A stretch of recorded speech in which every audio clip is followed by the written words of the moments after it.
Welcome to the Borderless Podcast, your guide to traveling, investing, and living beyond borders, where we talk about living the life that you want to live, where you want to live it. All right, everybody, welcome to another Borderless Podcast. This is James Guzman, your host, and today I got to speak to Dr. Robert Glover. He's the author of a book called No More Mr. Nice Guy. I read it, and I really enjoyed it. Basically, he goes over what he calls a nice guy syndrome, that there are a lot of men that are operating in the Western world that think that they need to be nice and just go along, especially with women. And if they're nice and if they just go along with what they've been told that they're supposed to do, that everything will just come to them in life. And that is simply not the case. That sometimes, being nice and just going along to get along is not the way to go. And so we talk about that, which was a very interesting discussion. And we moved on to other things pretty quickly. Also in the interview, we talk about how he was able to take his business as a therapist and psychologist completely online, because he went down to Puerto Vallarta and he enjoyed it so much that he said, okay, this is, I got to come down here. I got to move my life down here. So he did it. It took him a while, but he was able to transition everything that he was doing online. So now he's got an online university. He does online therapy sessions, and he has his book and et cetera. And we go through that and why he chose to move to Puerto Vallarta. And also, I thought was fun as well is that we talked at the end about the difference in dating in Mexico specifically, because he also gives advice on dating. If you look at his YouTube channel, you'll see that he helps guys that need confidence and this type of stuff, and how to try to speak to women. And so he's looked at that a lot. And so we talked about the differences that he's found and that I've found between dating in the United States and Mexico, which I think are quite significant. And I thought it was a fun conversation. But since we were talking about Mexico, I did want to mention that just last week, again, San Miguel de Allende, where I live, won another award. And it's kind of funny. It always surprises people because it's a pretty small city here where I live. And this is the second time that it's won a pretty big award. It's won a number one place in the world, which is always surprising to people here, especially locals. And it's like, what? Like, how's that even possible?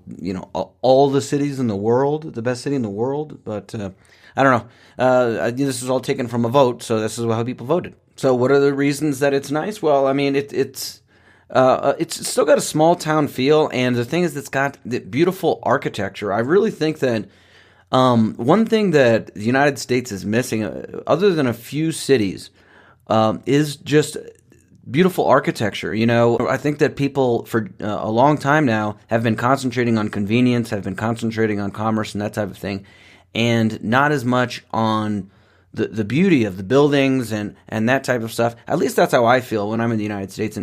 And I think that people really are yearning for that type of feel again. As an example, the number 2 on this list is Charleston, South Carolina, which still is very beautiful, the architecture and things like that. Another thing that I wanted to mention, I saw another article, and it was called Why Expat Retirees Feel Like They're in 1950s America. And so I wanted to go over that. I think a lot of people feel that way, that when they go to a place like Mexico, that they're back in the 1950s America. And so what does that really mean? Well, in this article, the author, which is Chuck Bulletin, he says, he made an interesting point. And so he says, less government involvement. It may sound odd that the government in countries considered to be socialist would have less government involvement than in the U.S. But in the day-to-day lives of the locals, it's true. Whether these governments would want to be more involved or not, they simply don't have the resources to do so. That means locals find themselves doing some things that the federal and state governments often do in the United States. I thought that was interesting, and he put it well, because it's something that I think a lot of people feel, but it's hard to put in words. Again, it seems counterintuitive that a place that has government in a lot of different areas would then you would feel freer to do a lot of things. And I've actually did a video on that called "Are You Freer in Mexico or the United States?" And it was just kind of an off the cuff thing that I did while I was walking one day, and talk about some of the ways that you are freer and some of the ways that you aren't. So anyways, if you're interested, you can check that out. I'll put a link in the description. Anyways, if you are thinking about coming down to Mexico, then, I've been here 7 years. Feel free to reach out to me at info@borderlessblog.com. I also offer a package for people that if they want to come down and have the full immersion down here, I can introduce them to a lawyer and an accountant and a real estate agent and everybody they need. And they're people that, it's taken me a while to get to know. I also, speak the language, so I can help translate. I can pick them up at the airport and all that type of stuff. But if there's any questions, also feel free to send a email over at info@borderlessblog.com. And before we get started on the interview, I also wanted to mention 2 5-star reviews that I've had. One from Giselle Oliveira, and she says, I've listened to it. Helpful, really, more power. All right, thank you very much, Giselle. And the other one's from Eric Bison, and it says, awesome show, highly recommended. James and his guests share inspiring and actionable advice on how to thrive personally, professionally, and internationally. Highly recommended, listening and subscribing. If you want the knowledge and mindset to reach your business and personal goals while traveling and living your best life. All right, thank you very much, Eric. So please go head over to iTunes if you haven't reviewed the podcast already and leave me a review, and I will read it on the next podcast I release. So I hope you enjoy the interview, and if you do, please share this with people. I'd like for this podcast to grow, and please get on the mailing list. If you're not on the mailing list, that's how I keep in touch with people, and it's very important to do that. So here we go. Borderless. All right, Dr. Glover, thanks so much for speaking to me today. I finished listening to your audiobook, No More Mr. Nice Guy. I found it to be very good and has a lot of implications on things going on today. So, well, first of all, thanks for joining me today. James, it's good to be with you. Thanks for the invitation. Absolutely. So, first of all, I wanted to get people up to speed as far as what you call the nice guy syndrome. Would you mind giving a little bit of a backstory of that? Yeah, well, probably the best place to start is with me. We'll just start off from a narcissistic place, talking about me. I'm a recovering nice guy. One time I would have been a poster child nice guy. And basically what a nice guy is a person who thinks he has to become something for other people to like him, to approve of him, and often to hide certain things about themselves that they fear people may disapprove of. And so nice guys typically are people pleasers. They try to make people happy. They give to get. They often avoid conflict. They frequently won't tell people what they really think, what they really feel, what they really want. If they think it might rock the boat, so they go along to get along.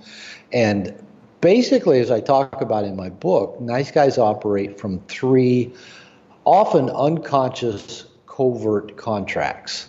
And this is my own story. I kind of stumbled onto all of this through my own bumbling my way through life and relationship, and about 25 years ago got into some therapy to figure out why me being a nice guy wasn't making my wife any happier, and I started discovering a lot of things, and I started discovering I was a therapist, and I started discovering that a lot of guys were coming to therapy with the exact same complaints that I had in terms of life and relationship. And as I began to look at my own stuff and working with other men, these 3 covert contracts just seem to, once you become aware of them, they scream at you. Mm-hmm. And they're all an if-then proposal. And so every nice guy is operating by the 3 following covert contracts. Number 1, if I'm a good guy, then people will like me and love me. And it's just that whole thing, if I'm good enough, then people will like me and think I'm a good person. Now, unfortunately, that doesn't work in the real world. You could be Jesus Christ and they can still hang you on a cross. And so being a good guy doesn't necessarily make everybody like you. And a second part of that, for a lot of nice guys, especially in terms of dating and a relationship, they think if I'm a good guy, then women will see I'm such a good guy and want to date me, be my girlfriend, have sex with me. And so the typical nice guy dating strategy is just hang around women, be nice, do things for them, listen to them talk about their problems, and then wonder why the women only want to date the jerks that they complain about and not the nice guy. So that's covert contract number one. If I'm a good guy, then people will like me and love me, and the people I'm attracted to will be attracted to me. Covert contract number two of the nice guy syndrome is if I meet other people's needs without them having to ask, then they will meet my needs without me having to ask. So nice guys do a lot of giving to get. They are often taking care of other people. They're caretakers. They often get into relationship with people that are either needy or a little bit broken, and they work real hard to try to fix those people up, kind of polish up the diamond in the rough, and then believe that that person or those people will be there to meet their needs and take good care of them. But unfortunately, because of the fact that they picked people that are already kind of broken, they're not very good givers. And because the contract is unconscious and unspoken, the other person or people don't know anything's even expected of them for all the giving the nice guy's doing. And a third problem is nice guys are often terrible receivers. We're not very good at letting people give to us. It makes us feel guilty and anxious and indebted. So that's covert contract number two. If I take care of everybody else's needs without them having to ask, then they'll meet my needs without me having to ask. And by the way, this is one of the reasons nice guys often aren't real nice, because we do become manipulative and we often become passive aggressive and resentful when people aren't giving back to us in the ways we think they should based on all that we've given. And then the third covert contract is that if I do everything right, I'll have a smooth, problem-free world. Well, there is no such thing as a smooth, problem-free world. The very reality of existence is change and chaos. But nice guys believe if I just do everything right, or at least hide the ways that I fucked up, then life should work okay. Nobody should ever get upset at me. Things should always go well. I should never lose my job. I should never have money problems. Life just should work well because I'm doing everything right. And these are the three core, basically the roadmap, the operating system, the DOS, the machine language that drives most nice guys.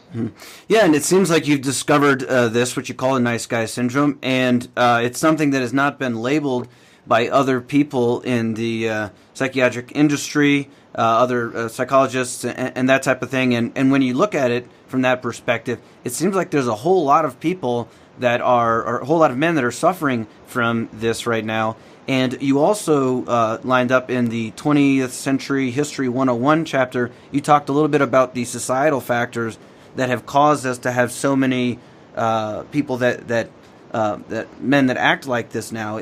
If you don't mind explaining a little bit of how you see what the societal factors that have caused us to have so many men that believe this right now.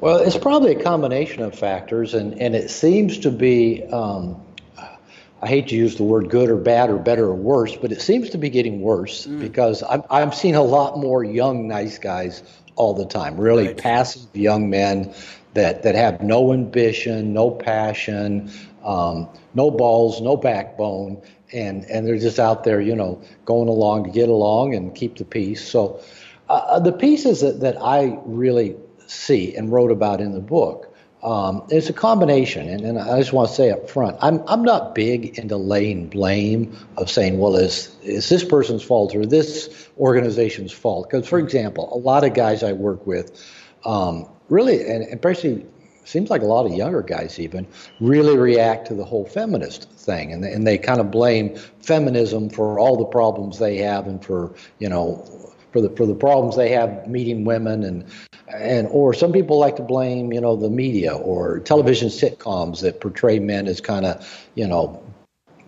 likable doofuses that, and the women and kids are always smarter than the dad in the family. And, I don't know. I don't blame any of that stuff. But what I have seen is that really over the last 100 years or so is an absence of dads in the lives of their sons for different reasons. Dad, we used to be an agrarian society in the West where boys worked with their dads and grandfather and uncles in the fields and they were around men and their family. And then as we became more of an industrialized society, dads left home and went to work, and the boys never were around their dads much and never saw what dad did for a living. And the extended family's been replaced by the nuclear family and now basically the broken family, where boys just aren't around their dads very much. And partly as a result of that and other societal changes, there's very few initiation processes or rituals for young men to be initiated into the adult masculine. Sports might do that to some degree. Maybe Boy Scouts can do that to some degree. But it seems like more and more young men aren't going those routes either. More and more young men seem to be doing things that require no discipline or structure from them. And those are masculine traits, to be able to discipline yourself and to create and live within structure. That's about masculine. Now, most young men, kind of take the easy way out and surf the internet, play video games, and download porn. Right.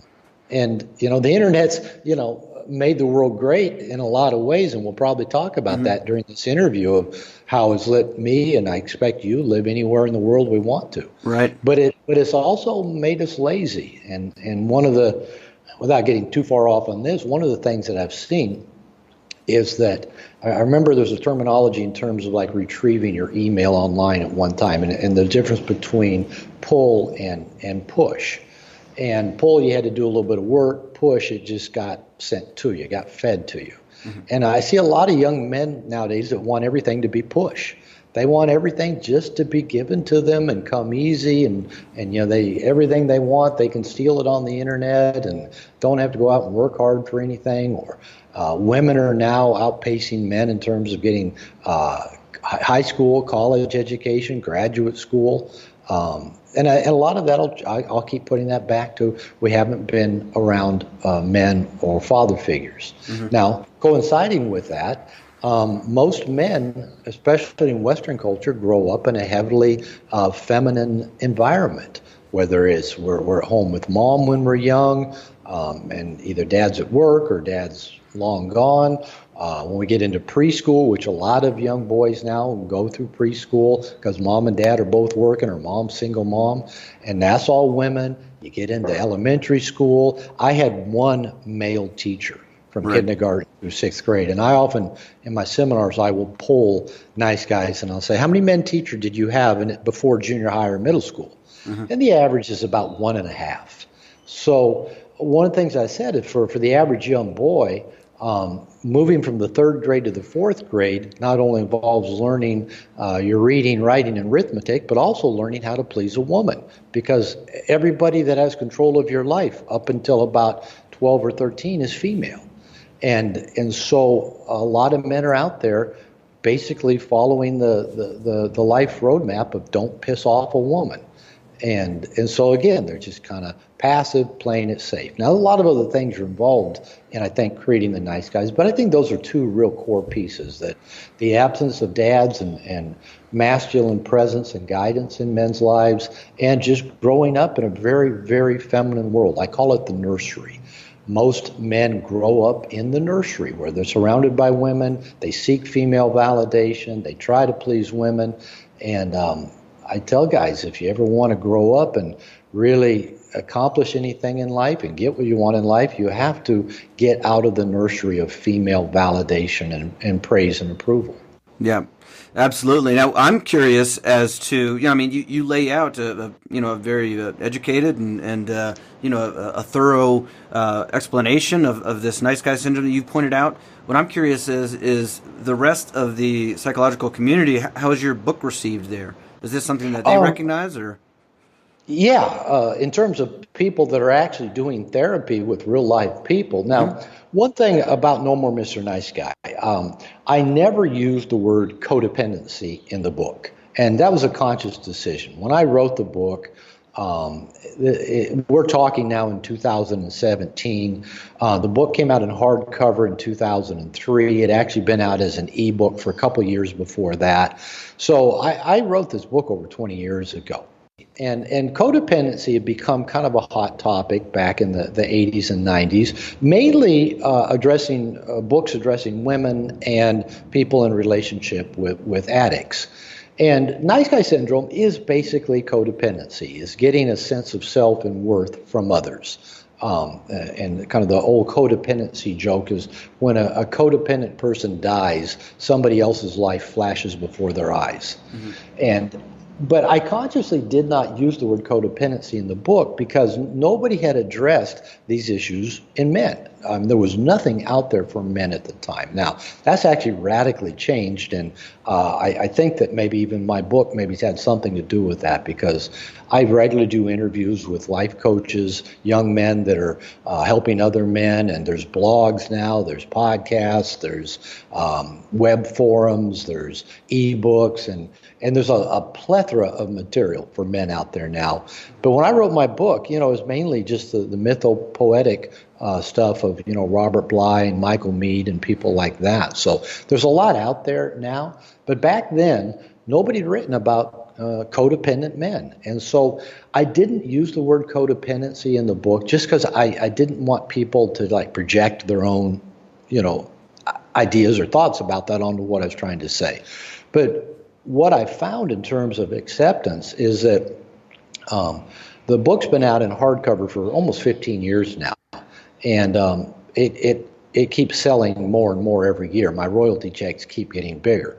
And a lot of people that email me that said they've read my book, a lot of it's word of mouth. Sometimes people Google nice guy and they find me. Sometimes they're on online forums. Sometimes a friend gives it to them. But a lot of people tell me that either a therapist or somebody they know in a 12-step group recommended it, or their minister did a group study on it. So I've gotten no backlash from the psychological community, and people that are out there doing therapy with men. Especially, I found a lot of women therapists recommend the book to guys they're working with, because in a lot of cases, the female therapist feels like she doesn't have the credibility to say what needs to be said to the guy. And some women therapists have told me that. They said, hey, you speak in such a plain, blunt, direct language. You can say stuff to men that I as a woman can't say. And so a lot of female therapists tell me they recommend the book a lot. So I think it's been well received. Okay. And from the best I can tell anyway. Yeah, well, that's great to hear. I've just heard that, a lot of times if a young man or a man will have some sort of psychological problems, that a lot of the community, the psychological community or industry, also doesn't know how to deal with a lot of men's issues, and maybe is kind of feminized as well, and that it's hard for them to get the correct type of advice like you give in this book. But I guess it depends on the psychologist that you find. Well, it does, and therapy, for the most part, has now become, as you say, a more feminine venture. A lot more women are becoming therapists than men, and a lot of people that become therapists, this would include me, are codependent in nature. One of the reasons we become therapists is we like helping people, and that can be healthy and that can be codependent, depending on where it's coming from.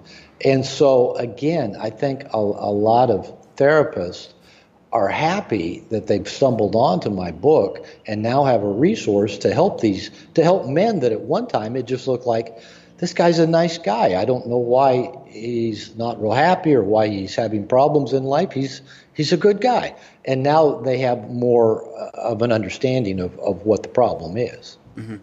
And, I wonder if you've ever thought about, kind of from a larger aspect, what your opinions are on that. In your book, you talk about so many people or so many men, that have this.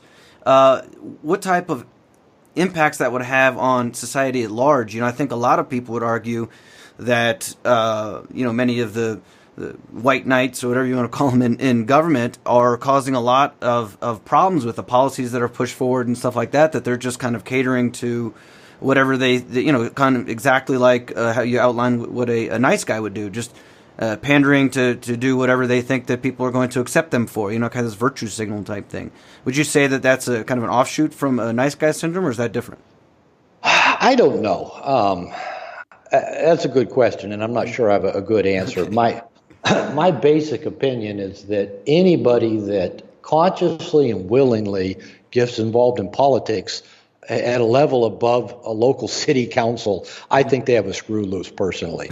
I'm making a big generalization, but often there are some issues around power, narcissism, ego identity, and for the life of me, I cannot figure out why a person would want to run for president of the United States. Right. Yeah, no, I agree with you. But how about this? Anybody that does, I'm suspect of them. You should be. But I guess maybe I could put it this way. What about as far as even just discussing politics on a personal level, things like that? Maybe a lot of guys just feel like they need to go along with, as far as political issues, they need to agree with whatever their wife or something like that, and they need to defend a lot of stuff, even if it's not true, just because they need to show off for their wife or significant other, or they think that it's going to get them, get them dates or a girlfriend or whatever, when they don't even realize that, even if they don't say it, women want a guy that's going to stand up for themselves and stand up for their partner. That's what they're looking for, Well, yeah, my ex-wife, my second ex-wife, used to tell me, she says, when that's when I started working on my nice guy issues, was in that marriage, and she could be quite volatile and quite reactionary and quite opinionated, and if you disagreed with her, instead of talking facts, she would just call you a fucking idiot or stupid. So I was already a nice guy, so I didn't want to rock that boat. But she was also fairly insightful, and she would say things like, "I'm just a little girl making noise. When you back down to me," she says, "I don't feel safe." She said, "If you're afraid of me," she said, how do I know if you can't stand up to me that you'll ever be able to stand up for me?" And she was right about that, and that really did inspire me in a big part of my recovery to hold on to myself. In dance, it'd be to hold your frame, keep your frame, hold on to what you believe, be open-minded, be receptive. But there's probably at least two things going on in your question, at least the way I'm hearing it. Mm-hmm. One is that pleasing tendency of nice guys in general to not want to rock the boat, as I said, to go along to get along, mm-hmm. which, as I said, is especially true in their relationships with women. For most nice guys, the highest goal with women, many want to have sex with women, but most of them hide that agenda. And what they do is they think if they have a woman's approval, then everything should work out fine from there. So they do whatever it takes to have the woman's approval. And so, they agree, they don't rock the boat. And so that approval-seeking behavior actually does not attract women or turn women on. And so for a lot of guys, it really does mean it is risking upsetting a woman. And most men believe if a woman's upset, she doesn't like you or she won't have sex with you. But actually, that's not true. For most women, drama is foreplay. And then being upset you listen to the average woman complain about the jerk that she's in love with. He upsets her, but she's still in love with him. And so avoiding upsetting a woman not only doesn't, guarantee she'll like you or want to have sex with you, it often closes the door when you're seeking approval for anything further than that. Mm-hmm. Now, one other piece that could be involved in what you're asking, if I understand it, is something called confirmation bias. And that is if people already believe something, their minds will go out and find information that supports it and tune out the information that doesn't or that's contradictory to it. And most people kind of live their lives that way. And when it comes to politics, it's a huge factor. And so personally, I've learned not to discuss politics with people because I've yet to find an open-minded person politically, unless maybe they already agree with me, then I consider them pretty open-minded. Right. And so I've just learned that most people are not seeking information when they have some of these more emotionally laden type discussions. Yep. They're seeking to convince the other person of their point of view. And when that isn't successful, again, you're an idiot, you're stupid. Why don't you agree with me? Right. So there is a difference between just passively pleasing, going along to get approval, versus learning what discussions and what arguments are fruitful and which ones are not. Okay. And what I thought was interesting, which is what I've also found in my my personal life, you talk about the dark side of the quote unquote nice guy. I just, doing business with people around the world, you meet a lot of different characters, and I just find it interesting. I fail to understand how much other people don't realize when there's a person who's unscrupulous or something like that, or that just because somebody portrays themselves as a nice guy or a charismatic person or whatever like that, and everybody just believes that to be the case, but that actually there is a dark side to being a nice guy, and there are some things going on underneath that aren't so nice. I don't know if you mind letting us know about that. Yeah, well, let me kind of address that. You've kind of brought up two things. Yeah. But first of all, the dark side of the nice guy. I remember, again, back when I was married to my second wife, and I was doing a lot of work on myself, and we were doing a lot of work together, on personal growth. And I remember her lying in bed one night, and I don't know what prompted me to ask her the question, but I asked her a question, something along the lines of, if there was anything that you could do that you knew there was no consequence, no ramification, that you wouldn't get in trouble, what would you do? And she didn't even answer. She just said, I'm not going to answer that. She goes, but how about you? What would you do if you knew there was no consequence, no ramification? And I thought for just a minute, and I said, I'd probably take a look at my dark side. And she said, like I said, she's pretty intuitive. She said, there probably isn't anything that you'll find there that I don't already know about you.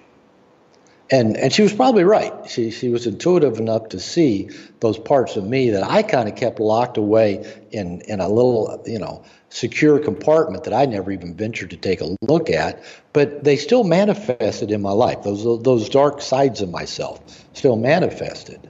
And recently, a friend of mine, a psychologist, kind of introduced me to somebody who I'd heard of along the way in my psychological studies, but he was a psychoanalyst that kind of followed Freud. His name was Harry Stack Sullivan.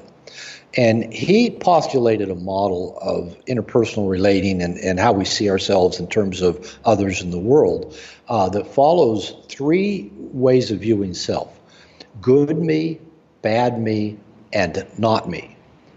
And this really hit home for me, and I think it really applies to nice guys in particular, is that most of us are trying to present the good me. Okay, this is me. I help other people out. I'm generous. I don't lie. I'm good. And we try to hide the bad me, the part of us that looks at porn or doesn't tell the whole truth or, carries grudges. We know that part's there, that bad me, but we try to keep it hidden. Well, to me, the more interesting part is the not me. This is a part that we say, well, no, I'm not that kind of guy. I don't have the potential to do this, or I don't have the inclination. And these are the things that are for us, that are tougher for us to get to. But this is probably where that dark side resides, whether it's in the form of rage or sexuality or just who knows, what lurks down there. But if we kind of have this model, well, those things are not me. If they are and they're down there lurking, they will manifest. But the problem with nice guys is they'll manifest in ways that we don't notice, but everybody else does in one way or another. Kind of like my ex-wife said, I probably already know whatever's lurking down there.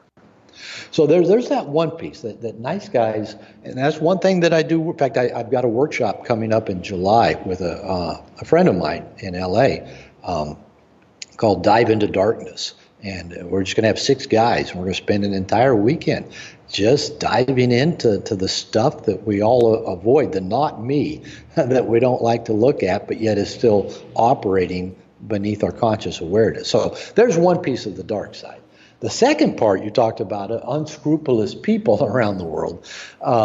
You and I chatted just for a minute before we started the interview. I live in Puerto Vallarta, Mexico. I've been living here at least part of the year for about 8 or 9 years. I bought a house here a year ago. Actually, tomorrow is our 1-year anniversary of owning a house here in Puerto Vallarta. I married my wife in November of last year, so she and I have just celebrated our 8-month anniversary, and she's Mexican. born and raised in Mexico, born in Guadalajara, 8 of 10 kids from a poor family. And she and I have talked a lot about this difference between us. I'm kind of the optimist, not even glass half full, but glass is overflowing. I tend to believe in the best in people until they prove otherwise. I tend to, instead of focusing on people's flaws, I tend to look at their good side and assume that everybody wants to improve and be conscious and work on becoming, a better person and eliminating their negative traits. And I found over time that that paradigm isn't necessarily true, but it is kind of how I view the world. I tend to see the best in people. My wife, on the other hand, is the exact 180 degrees opposite. She assumes, and growing up in Latin America, and I've talked to other people who've grown up in Latin America, and this is pretty much how life is. You assume everybody is out to fuck you. And this includes family members. This includes everybody. Everybody is going to stab you in the back at some point or another. They're going to rip you off, take advantage of you, borrow money from you, never pay it back, sleep with your boyfriend, girlfriend, husband, wife. It's a very dog-eat-dog world. And her view is she just expects everybody will hurt her if they have the chance. Now, she's in the process of working to be more conscious and open and not immediately assume everybody has evil intent. But that is her operating system. Her first assumption about every interaction, even with family, is that they have evil intent. My first assumption is, hey, people are fundamentally good and You just got me laughing over here just because I definitely would relate more to your wife's state of mind. Yeah, and I'm having to be more realistic, and my wife is having to be more realistic. It's not either or. And I think it is true that in third world countries where basically the government lives to support itself and the people in it, and local services all the way from church to city really don't give a fuck about the people. The people grow up not giving a fuck about anybody else. Mm-hmm. And it is everybody out for everybody. Now, that's a generalization, but I have come to see that is fairly true, at least in Latin America, and I assume other third world countries as well. Mm-hmm. All right. Yeah, so let's talk about, you mentioned Puerto Vallarta. You're down there now. So, as everybody knows from the podcast, I'm also down here in Mexico. I've been here about 7 years, and actually more than 7 years now. So can you give us an explanation? How was that? What was that decision process like for you? Where were you before, and what was the decision process like for you to move down to Puerto Vallarta? Well, it evolved over time. Actually, it was one of those kind of lightning bolts that then evolved over time. Going back to the stories about my second wife, I think it was in 1999. She planned a trip down here. She was a little bit more of a traveler than me. I'm actually not all that adventurous in a lot of ways, but if somebody plans an adventure and says come along, I'll usually go. And then I go, okay, this is cool. I'm glad we did it, and then I'll keep doing it. And she planned a trip down here to Puerto Vallarta with a group of women that she was working with and invited me to tag along, and I did. And I remember the very first day here, I was sitting in an area called Old Town on a sidewalk kind of bar restaurant, having some guacamole and chips and 2-for-1 margaritas, and the whole thing cost me less than $5. Mm-hmm. And I'm sitting outside, it's warm, it's October, so it's still kind of warm and muggy here. I'd left Seattle, Washington, where I'd lived most of my life in Seattle, where if anybody's from that part of the country, it's gray, cloudy, and rainy a lot of the year. And I'm sitting outside enjoying my margaritas and guacamole and chips, and I thought to myself, I like it here. I'm coming back. I'm going to work on my Spanish. And I'd had Spanish in elementary and junior high, but it never was important to me, so I never really worked at it and couldn't say much. So I got a little dictionary, started working on my Spanish. My wife and I then would plan trips down here as often as we could. Her daughter worked for Alaska Airlines, so we could travel standby at times, and then our plan was to probably even live here part of the year. And then my wife and I eventually divorced before that became a plan. But I kept making trips down here. And I had a private practice as a marriage and family therapist. I'd written No More Mr. Nice Guy by this time. And I thought, well, how can I live in Mexico at least part of the year? How can I get down there at least maybe in the winter time and out of Seattle? And a few things helped make that possible. My book started giving me a little bit more of an international people started contacting me and wanting to work with me because of that. I got a website built.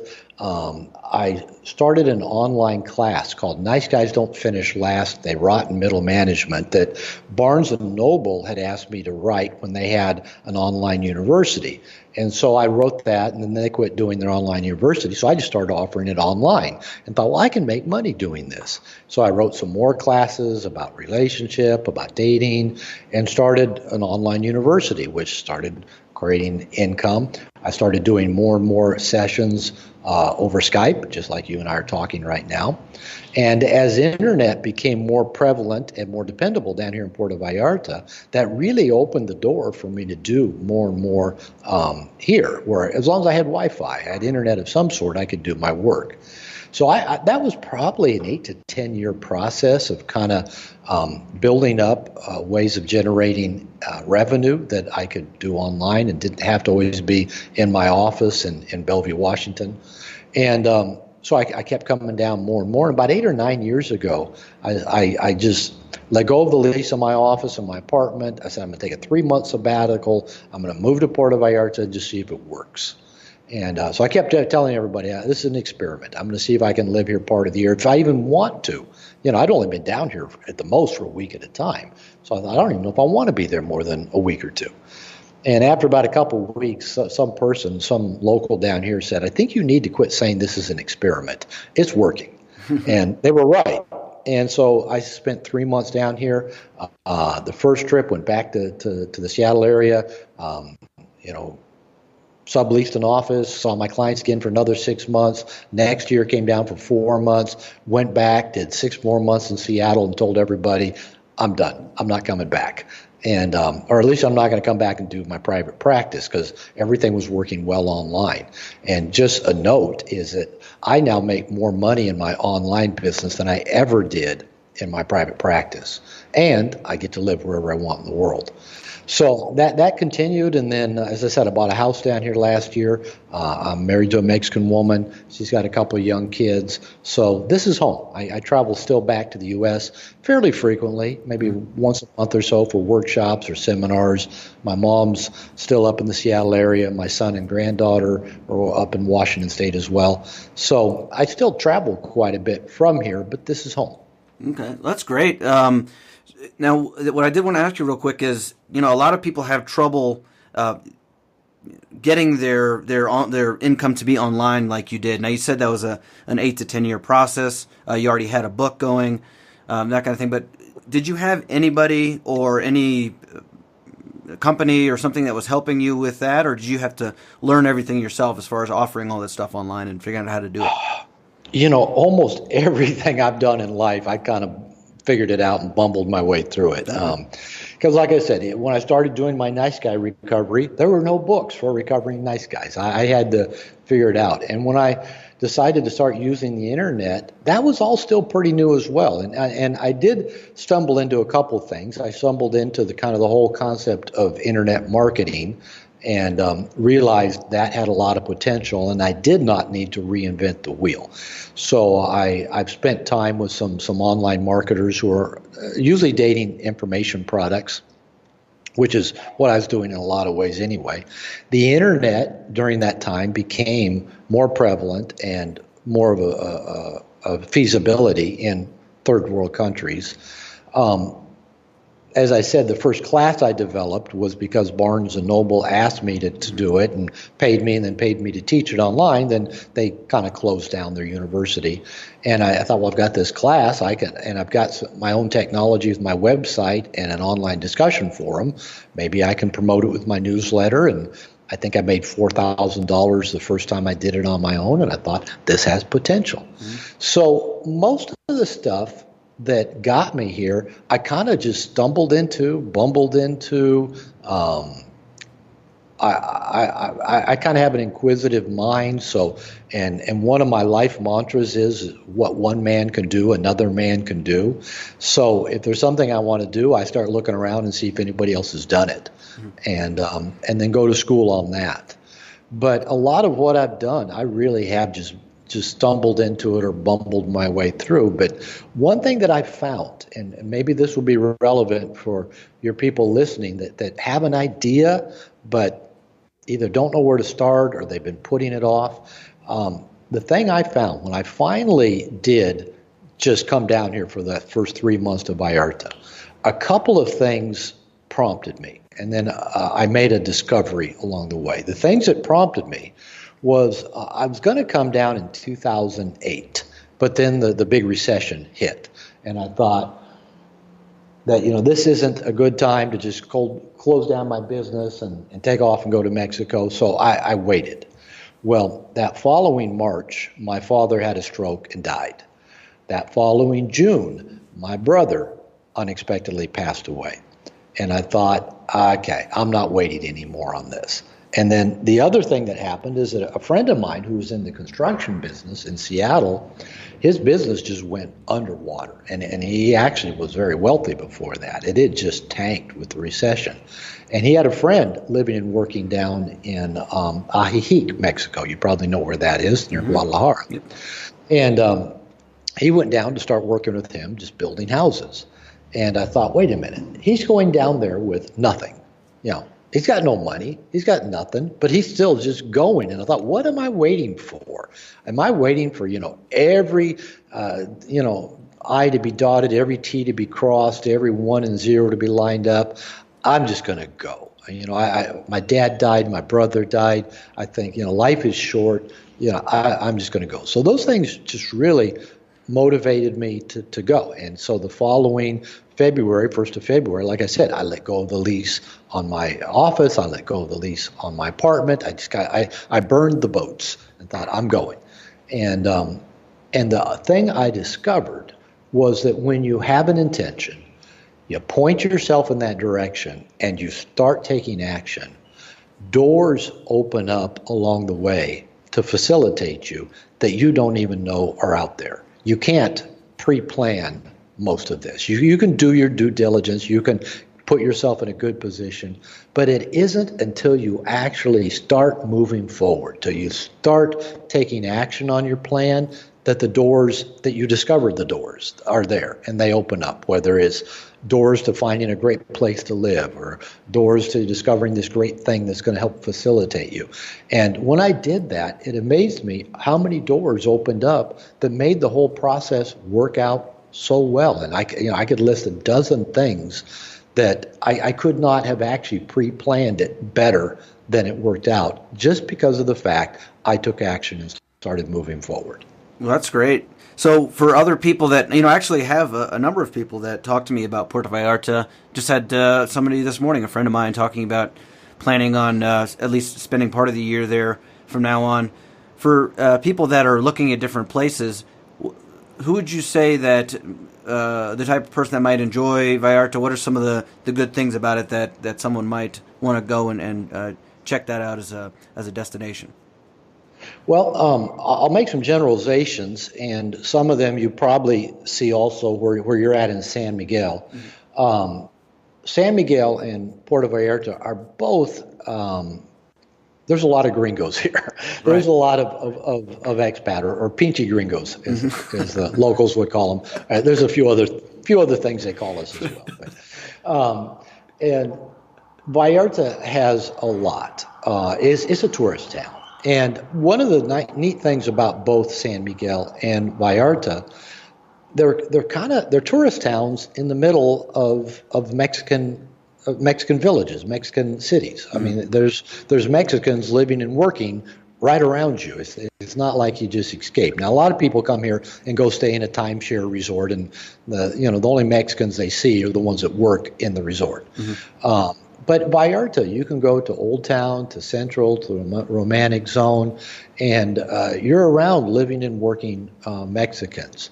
Now, as is true with most travelers, and this is true with most Americans and Canadians. And actually, it seems like a lot more Canadians come down here than Americans, and especially come down and stay for longer periods during the year than Americans.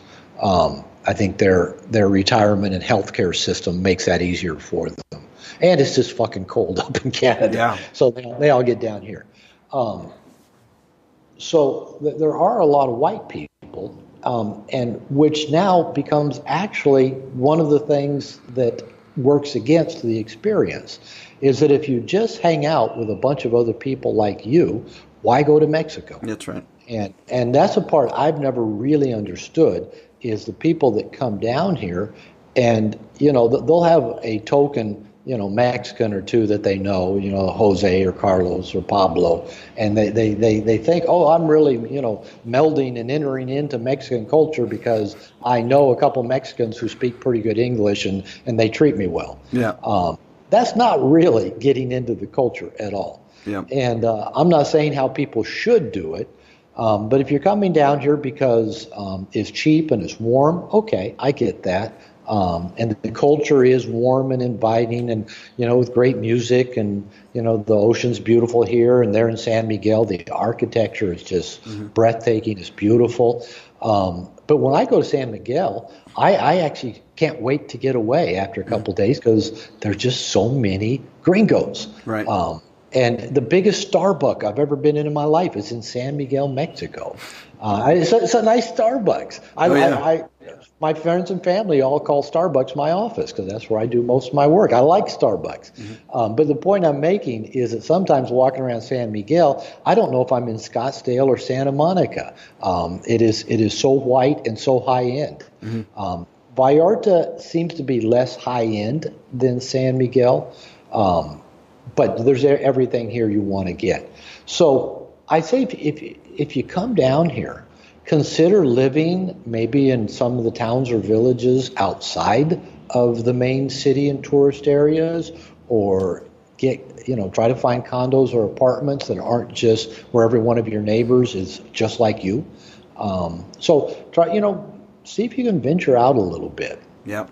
And for example, every condo I've ever rented down here, condo or apartment, I've rented from local Mexicans, not from some other white person that bought it and is just renting it out. Yeah, and that's a great idea. Not only from the kind of cultural aspect that you're talking about, but I would recommend that to people just from also the money that you're spending, because a lot of people will come down, and because they don't speak Spanish well or something like that, they'll rent from another American, and they will pay much more than they would if they could just go to the local, a local person, because a lot of the local people are just blown away at how much people get away with charging other gringos. So it's interesting. What I did want to fit in. Go to Craigslist is a great. Sure. I've said Craigslist is how I found my first condo down here. So try it. The Mexicans use Craigslist. Yeah. They do, and even what I've found to be, so I sometimes rent long-term apartments, and then I'll rent them short-term on Airbnb with the owner's permission, and so it's pretty important that I get a low rent, and I've just I find responding to signs, talking to other locals, word of mouth, stuff like that, you can get really good deals, rather than going to a lot of the only I guess Facebook groups or some of the places that are very populated by gringos that they're going to charge you more. But what I did want to fit in here is you talk a lot about dating as well. You've got dating advice for men that trying to be a little more confident. I don't think that I don't think that I personally have ever been in the nice guy syndrome. I don't think that's if anything, maybe I'm a little on the other side. I have to pull back sometimes.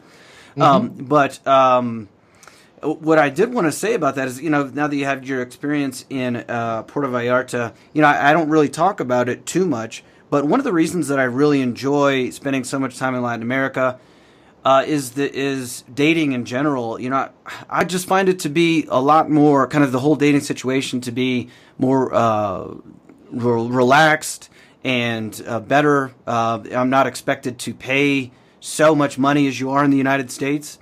And it's just kind of about enjoying each other's company, getting to know each other, and there's a number of other things. But I just wanted to let the listeners know that, like I said, it's not something I talk about too much, but I find dating in the United States to be unbearable, and I love it in Latin America. So, it's not me. Right? Yeah. So there's something there. And so I don't know if it's something that you've identified or ever looked into. Well, I don't know if I've looked into it, but I will echo your sentiments. I learned to date in my late 40s after my second divorce, and my own learning to date in America led to me, developing classes and developing, podcasts for guys on how to date. If you had asked me 15 years ago, would I ever be teaching men to date, I would have said, no way in hell. I don't know what to do. But I went out and started learning, and I was having success. And guys were asking, what are you doing? And so I'm a teacher by nature, so I started teaching. Now, with that said, as a guy who learned to date in my late 40s and early 50s, and has dating experience, fairly current, recent dating experience in America, you are right. Latin America is a totally different thing. I don't even think I would call it dating here in Latin America, in Mexico. You're right. If you are not one of them, you have an immediate status. And I'm 61 as we talk. I've had women 30 years younger than me try to convince me it's not unreasonable for us to have a relationship and maybe get married. Young Mexican women. Now, of course, there is you always have to assume, how much of it is they think I'm a great guy and how much of it is I'm a way out. I'm an opportunity. And that is true. My wife is 22 years younger than me. And she was a working single mom with no support from family or the father of her two kids. And but I got to know her over time. We didn't start dating right away. I got to know her. She was a massage therapist, and I just got to know her just from casual visits, going to get massages. And we both kind of felt a connection, and so we started dating and found out we really liked each other. But as you said, one thing about spending money, I would think as part of the dating ritual, I got to take her out to a restaurant and we got to eat out, and then we could go back to my place and relax. And it's kind of like I found out after about 2 of those dates, she wasn't interested in that part. She just liked going back to my place, and I'd make us some margaritas, and we'd put on some music and dance and relax and have a good evening. And actually, when I would take her out to like a nice restaurant, even though she likes dressing up, back then at least, she'd say, I'd rather go get street tacos. Yes. Let's just go get some tacos and go back to your place. It wasn't like I had to do something to impress her. Let me just interject there real quick. I was just going to say, I tell that to people a lot because it's funny. It actually works opposite, I've found. A lot of girls or a lot of women in Mexico, they will like for you to, like you were saying, whether street tacos or a cantina, where you're spending 30 pesos a beer or something like that, something ridiculous, and they feel they don't really want you to bring them to a really nice restaurant and all that type of stuff. That works against you. You're better off just hanging out and having a good time and just enjoying each other's company. And plus, that introduced me more into the Mexican culture. And, I'd heard people say for years, and this is true, they'd say, if you want to learn a language, go get a girlfriend who speaks that language, who doesn't speak yours. And my wife doesn't speak English. She like most Mexicans, understands a few phrases and a few swear words in English. And when I met her, at best, I had decent restaurant Spanish. I could go in a restaurant and talk to the waiters and order off a menu. But that's about 3 years ago. And my Spanish has, of course, improved dramatically. And we all of our conversations are in Spanish. And as I said, I'm a marriage and family therapist. This is my third marriage, and I think I have the best communication with her of any woman I've been with. And I think there's something to be said by that we can't use a lot of words to resolve stuff and deal with stuff. And I think there's an advantage to that, actually. We got to just stick with the basics. And, of course, my Spanish keeps getting better. But I've told her I want us always to speak Spanish, even if she learns English. It's more romantic. as you know, Mexicans have about 10 slang words for almost everything. They have a lot of swear words, and they have a lot of nicknames. It's a colorful, playful, romantic language, and English kind of lacks that. So, but going back to, in terms of the dating, I've had relationships of one form or another with 3 or 4 Mexican women, and none of them spoke English, and my Spanish was very basic. And it's interesting, that didn't seem to matter. It's almost becomes a game. It's fun to try to figure out how to communicate with each other. And nowadays with smartphones, you can have, apps on your phone. You can have Duolingo. You got lots of things you can look up words while you're talking. My wife and I still do that. Not near as much as we did the first time we went out. We had our phones out the whole time we were talking to each other. So it's fun. It's a learning process. And the thing for me, about Mexican women is that they're warm, they're inviting, they seem to have absolutely no hang-ups about sex. They love sex, they love being affectionate, they love taking care of their man. My wife tells me that all the time. She says, all I really have to give you is my love. I want to take good care of you. Yep. And it's not this kind of patriarchal, I'm the boss. She's an amazing woman. She dropped out of high school at 15 to work and take care of her mother. I had a PhD at 29. I think she has a higher IQ than I do. She learns quickly. She likes to read. She's close to a photographic memory. She can look at a situation, come up with solutions quickly. She's just a bright person. So it's not like, I just found some woman who wants to take care of me and I rescue her life. It really is a very supportive. I talk about us being a team all the time. We both bless each other's lives, and I'm grateful. And she's a great woman. And again, to answer your question, for me, if you're talking to especially American, Canadian, European men, your stock is worth a lot more down here in Latin America than it is back in America or Canada. And if you're willing to risk and have an adventure and get out of your comfort zone, you can have a lot of fun with the women down here. Yeah, sure. Yeah, one of the things that popped into my head when you're talking about that they like to take care of you is, I remember, I've had some of the women, they would text me, that I was dating, they would text me, have you eaten? What did you have? And this type of thing. And I remember thinking, like, why are you always asking me? Why are you bothering me with texting me? Why am I eating? Is this really that important? But then I realized they're asking because they're like, oh, have you eaten? Because if not, then they want to get you fed. So you're right. And when my wife when she was my girlfriend, every time she came to my condo that I stayed in, and at first this really bothered me, she could not leave without making sure my dishes were washed and my bed was made. And at first I would, no, leave it. Or she'd walk in. First thing she'd do was start washing dishes. And there was a maid. I said, there's a maid that comes here and does this stuff. And she goes, it's just me. And in a short amount of time, I realized, okay, don't fight that. It's her way of saying, I love you. And if I take that away from her, she doesn't have a lot more ways to show her love and appreciation. And so even though it made me uncomfortable to have her come in and wash my dishes or make my bed, I learned that it was her way of taking care of me and expressing love. It's her love language. And as you said, when they text you and said, have you eaten? Well, they're eating something and they're more than happy to share it. That's one thing about Mexicans. When they've got nothing, they'll share it. That's how they are.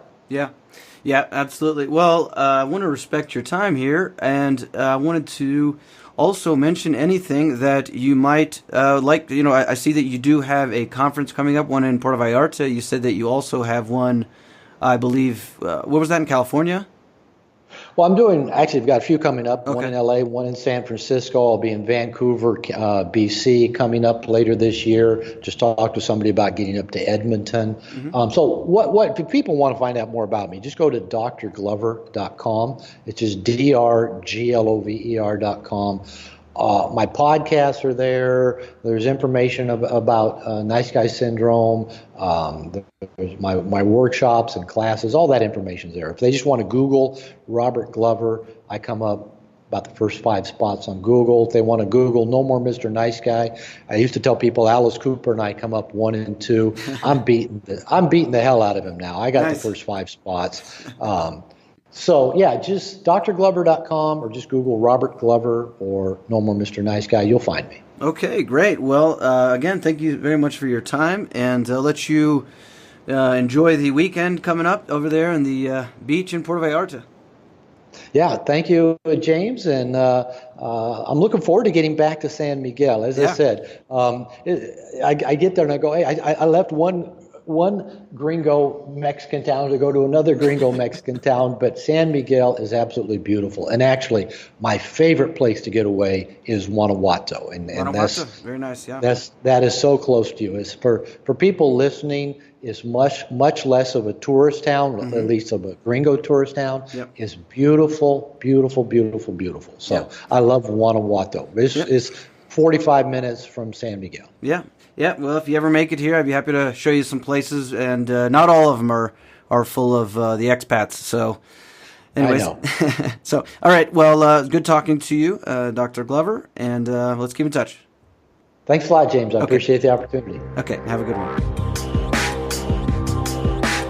Thanks for joining us for the Borderless Podcast, traveling, investing, and living beyond borders.